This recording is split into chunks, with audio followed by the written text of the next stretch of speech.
नमस्कार। कभी ऐसा लगा है कि सब कुछ हासिल करने की दौड़ में सफलता पाने के बाद भी दिल में एक खालीपन सा रह जाता है?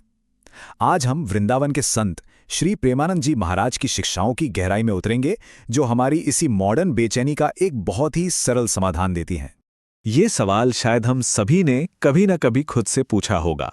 हम सफलता की सीढ़ी चढ़ते जाते हैं, अपनी इच्छाएं भी पूरी कर लेते हैं, पर फिर भी तनाव और एक अजीब सा खालीपन वो हमारा पीछा नहीं छोड़ता। आखिर ऐसा क्यों है कि बाहरी दुनिया में सब कुछ जीत लेने के बाद भी मन की शांति कहीं खो जाती है? और इसी गहरे सवाल का जवाब हमें प्रेमानंद जी महाराज के दर्शन में मिलता है। उनका कहना है कि असली शांति ज्यादा चीजें पाने या जोड़ने में नहीं है, बल्कि खुद से जुड़ने में है। और इसका रास्ता है एक सरल और लगातार की जाने वाली भक्ति। आइए इसी गहरे विचार को थोड़ा और समझते हैं। तो आखिर कौन है प्रेमानंद जी महाराज, जिनकी बातें आज इतनी रिलेटेबल लगती हैं? इस ज्ञान के पीछे जो व्यक्ति हैं, चलिए उनके जीवन पर एक नजर डालते हैं।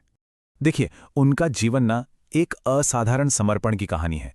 जरा सोचिए, सिर्फ 13 साल की उम्र में उन्होंने दुनिया की सारी चीजें छोड़ दी और सच की खोज में निकल पड़े।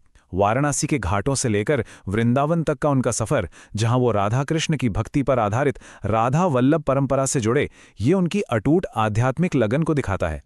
अब आते हैं उनकी शिक्षाओं के बिल्कुल केंद्र में, वो एक सरल सा अभ्यास जिस पर उनका पूरा दर्शन, उनकी पूरी फिलॉसफी टिकी हुई है। ये अभ्यास है नाम जप। सुनने में कितना सरल लगता है ना? बस भगवान के नाम को जैसे राधे राधे लगातार दोहराना। ये कोई मुश्किल पूजा पाठ नहीं है, बल्कि दिल से निकली एक सीधी साधी पुकार है।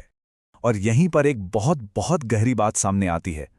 महाराज जी के मुताबिक ये छोटा सा दिखने वाला नाम जप बड़े बड़े पूजा पाठ और कर्म कांडों से भी कहीं ज्यादा शक्तिशाली है।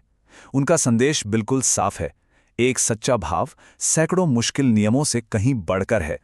और ये टेबल बड़े अच्छे से समझाता है कि ऐसा क्यों है। देखिए, जहां मुश्किल पूजा पाठ में हमारा मन इधर उधर भटक सकता है, वहीं नाम जप के लिए तो सिर्फ सच्ची भावना और फोकस चाहिए। इसे कोई भी कहीं भी किसी भी वक्त कर सकता है, काम करते हुए, चलते हुए, सफर करते हुए, कभी भी। लेकिन ये जो नाम जप है, ये सिर्फ एक क्रिया नहीं है, ये एक पूरी जीवन शैली की नींव है। और इसे असरदार बनाने के लिए कुछ और सिद्धांत भी हैं जो इसे सपोर्ट करते हैं। आइए जानते हैं कि वो क्या है। ये 7 बिंदु एक तरह से आध्यात्मिक जीवन का पूरा नक्शा है। अहंकार को पीछे छोड़ने से लेकर हर हालात को भगवान की इच्छा मानकर स्वीकार करने तक, ये सारी बातें हमें एक ही दिशा में ले जाती हैं। बाहरी दुनिया की उथल-पुथल से अपना ध्यान हटाकर अपने भीतर की शांति को खोजना। महाराज जी के अनुसार हमारे मन की शांति के 2 सबसे बड़े दुश्मन हैं। पहला राग, यानी किसी चीज से बहुत ज्यादा लगाव, और दूसरा द्वेष, यानी किसी चीज से गहरी नफरत। जब तक हम इन 2 ताकतों के बीच पेंडुलम की तरह झूलते रहते हैं ना, तब तक मन को सच्चा सुकून मिलना बहुत मुश्किल है। तो फिर भगवान से प्रार्थना करने का सही तरीका क्या है? महाराज जी का ये उदाहरण इसे इतनी खूबसूरती से समझाता है। वो कहते हैं कि भगवान से कोई सौदा मत करो, एक बच्चे की तरह पूरे हक और विश्वास से मांगो। ये रिश्ता लेन देन का नहीं, बल्कि प्यार और समर्पण का है। तो ठीक है, हमने फिलॉसफी तो समझ ली, लेकिन सबसे बड़ा सवाल तो ये है कि इसे अपनी जिंदगी में उतारें कैसे? इसके लिए महाराज जी कुछ बहुत ही प्रैक्टिकल कदम बताते हैं, जो मन को कंट्रोल करने में हमारी मदद करते हैं। ये मन को कंट्रोल करने का एक 6 स्टेप गाइड है। देखिए, इसकी शुरुआत होती है शुद्ध भोजन से, यानी सात्विक, जो सरल हो और ईमानदारी से कमाया गया हो। फिर बात आती है हमारी नींद, हमारी वाणी और हमारी 5 इंद्रियों पर कंट्रोल की। हर स्टेप एक दूसरे से जुड़ा है, क्योंकि जैसा हम खाते पीते और देखते सुनते हैं, वैसा ही हमारा मन बन जाता है। और आखिर में अपने हर काम को ईश्वर को समर्पित कर देना। बस यही इसका सार है। ये सारी बातें सिर्फ कहने की नहीं है, या सिर्फ किताबी ज्ञान नहीं है। महाराज जी का अपना जीवन ही इन शिक्षाओं का सबसे बड़ा और सबसे शक्तिशाली प्रमाण है, जो एक बहुत ही कठोर अनुशासन पर आधारित है।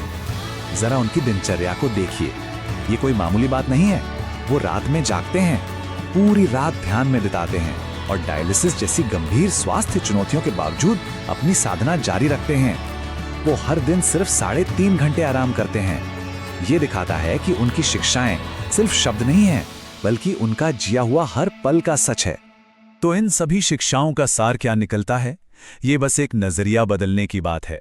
बाहरी इच्छाओं का पीछा करने वाली जिंदगी से अंदर की भक्ति वाली जिंदगी की ओर मुड़ना। ये समझना कि जिस खुशी को हम बाहर की दुनिया में खोज रहे हैं वो असल में हमेशा से हमारे अंदर ही मौजूद थी। और अंत में ये एक सवाल हम सबके लिए है, अगर एक पूरा जीवन भक्ति को समर्पित हो सकता है तो क्या हम अपने दिन का सिर्फ एक पल इस शांति की खोज को नहीं दे सकते? शायद सच्ची शांति की शुरुआत बस एक छोटे से कदम से ही हो।